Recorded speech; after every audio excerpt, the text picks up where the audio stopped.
All call signs move out.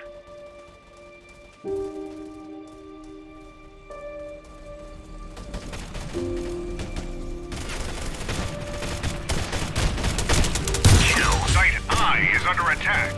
Target eliminated. Reloading.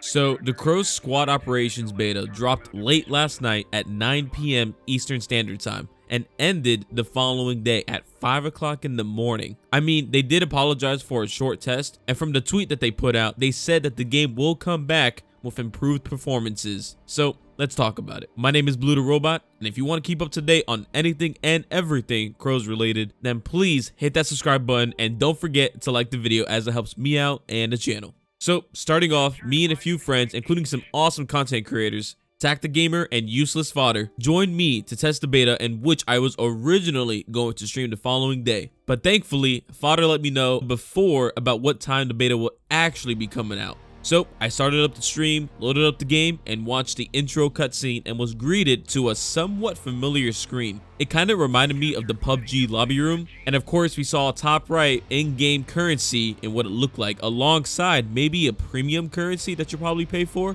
I'll be honest though, it seemed like it was only for cosmetics, which is already a good thing, as to say this game most likely won't be pay to win, but it's still really early to tell. Then we took a look at the gun selection, which is a pretty basic gun selection. You got your M4, AKs, you even have a Mosin Nagant, which is labeled as a DMR instead of a sniper rifle, which is kind of weird. Of course you had LMGs, shotguns, heck, you even had the Alpha AK, the Israeli version of the AK, which I was pretty shocked to see that. But overall, the weapons are simple, but the customization is actually more than what I expected. And I'll be honest, my expectations were pretty low when I joined the beta.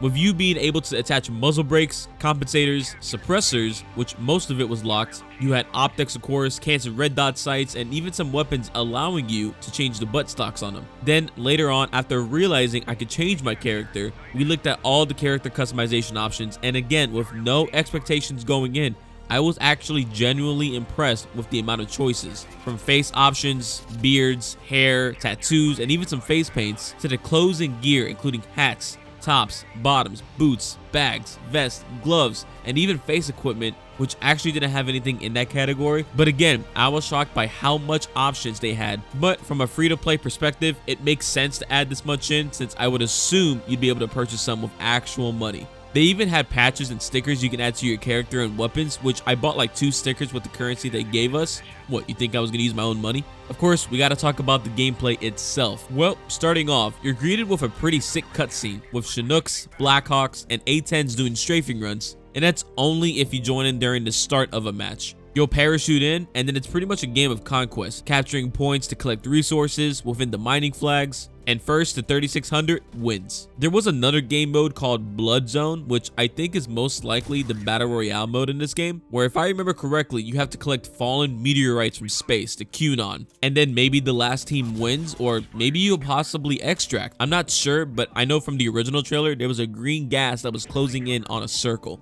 But with the Conquest mode, or what it's called in-game Squad Operations, it was on the map Selrain Valley. And again, I wasn't expecting much, but the map flow was pretty decent. Now, this game isn't the greatest looking game out there, but to be honest, it's not the worst. It almost feels like an upgraded PUBG, with you being able to switch from third person to first person, and it kind of also reminds me of Ghost Recon in that same aspect. Also, if anyone knows what game engine they used, please let me know down below in the comments. But also, you get cash for capturing points and killing other players, in which you can use a buy wheel to purchase airstrikes, morphine packs that heal you in one go, recon drones, which is basically just a UAV, javelins. I mean, most of it's pretty cool, and you do earn a lot of money by actually playing the objective. Now, when it comes to the gunplay, it really needs some work. Bullet travel time feels a bit slow, and sometimes due to the other players having high ass ping, they wouldn't even register. There's also vehicles as well as tanks, helicopters, jeeps, and when you deploy the ground vehicles, they para-drop from the sky. And the tank does feel pretty good, the jeeps feel a bit bouncy, and the helicopters, no. I could barely aim down and it just felt super sensitive. And even when you're driving on the ground, every rock you hit sounds like you're breaking the entire vehicle. We are attacking Site D. Dude, why is it, dude, you're breaking the tank. You're breaking the tank. It sounds like you're, it sounds like you're breaking.